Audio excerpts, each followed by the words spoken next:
Having the privilege to be on the Paul Gauguin with these incredible passengers, people who have come here to have a very special experience.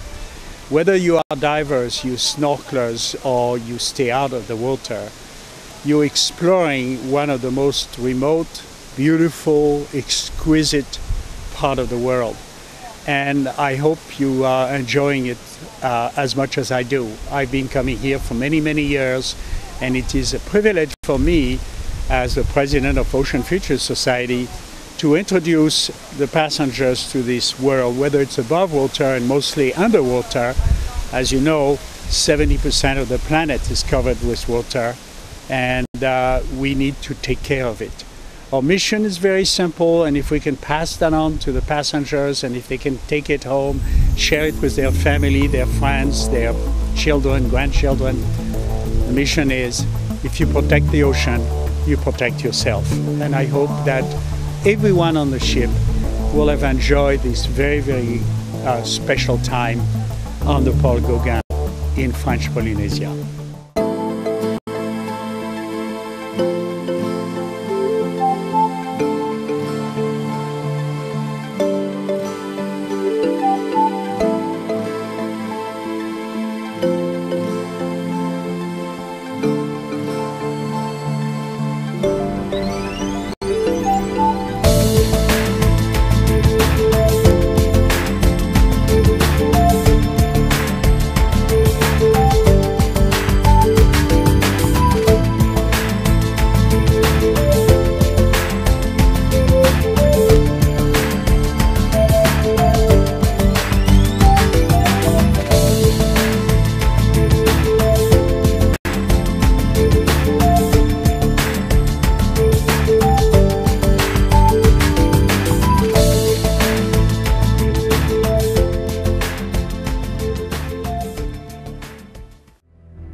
Coral reefs are like a village or like a town, and everything has a function there. All these structures that are being built are at the same time homes for different creatures, whether it's fish or shrimps, lobsters, the octopus, and so on. And it's also giving a chance to find the protection from other predators. It's also a way of, just like in a village where you have different functions. You have the one responsible to keep it clean. You have the one responsible to keep others healthy. Like you have doctor stations where tiny little fish are going to be removing dead skins or parasites on some very big creatures. And so there are cleaning stations where the fish will come and either change its behavior, change its color, or move, and say, I want to be cleaned. And then these little guys go out and clean them. They go in their mouths, in their gill, and you have little shrimps going in the mouth of the giant eels I've seen at some point in the show. And as they clean these eels, you think the eels is going to eat it. No, not at all. And sometimes they go inside and it just goes, it tickles them, just like it would tickle you. So that's another fascination for me.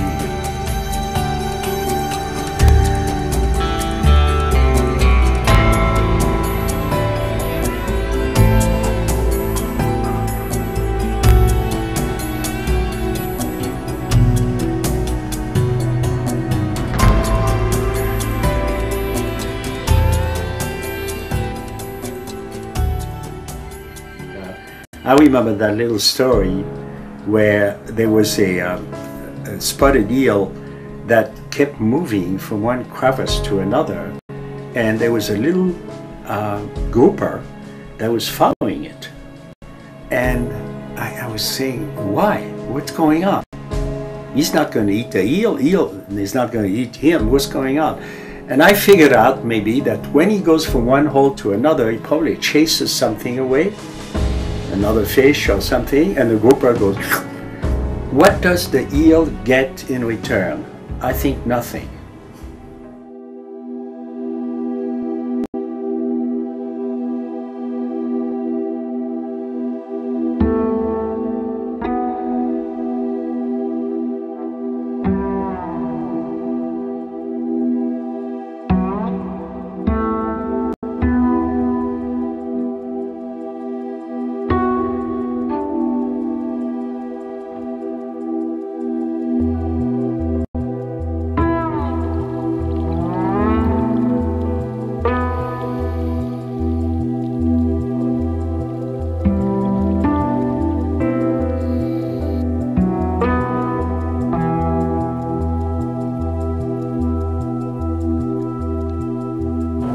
Eagle rays are very spectacular. They're often in big schools, or several of them. And they're very elegant in the mid-water. When it comes to the manta rays are the biggest rays. They can be 2, 3, 4 meters wide. And they have no teeth. They just feed by opening their mouth and trying to get plankton along the way, and you can tell because you know when they open their mouth, and then they can decide how to get as much water going through by moving those appendages, which are very spectacular.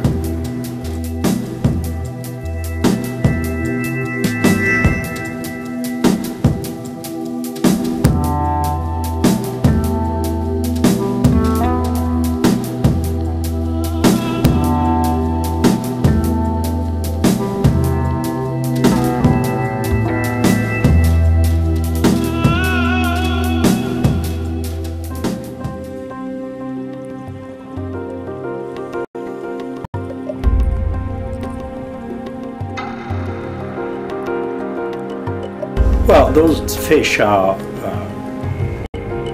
specialized in hiding, in camouflage, in adapting to the environment where they are. And that's how they can feed themselves, by surprising a potential prey, which doesn't notice their presence, and then suddenly they open their big mouth and grab that fish or something else. It could be a shrimp, it could be whatever goes by. And people need to be very careful because they have dorsal fins which are loaded with stingers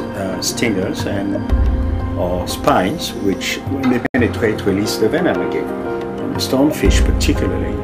So people need to be careful. Flounders don't do that, to my knowledge, and leaf scorpion fish are probably much less dangerous.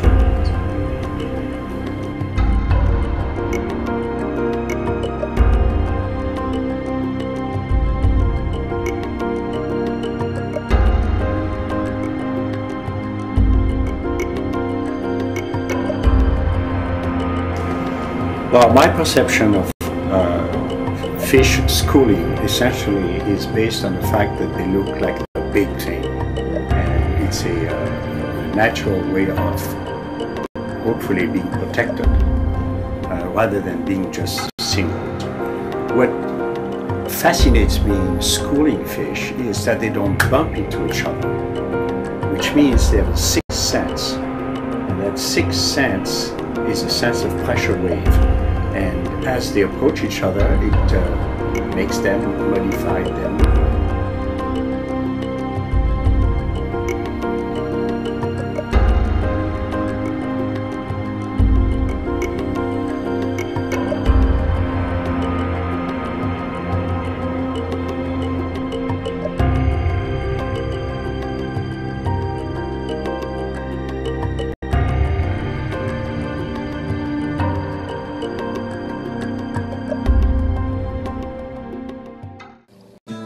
Fish mating is so diverse depending on the species. There are some that will be very specific on the number of eggs and eggs that are being fertilized.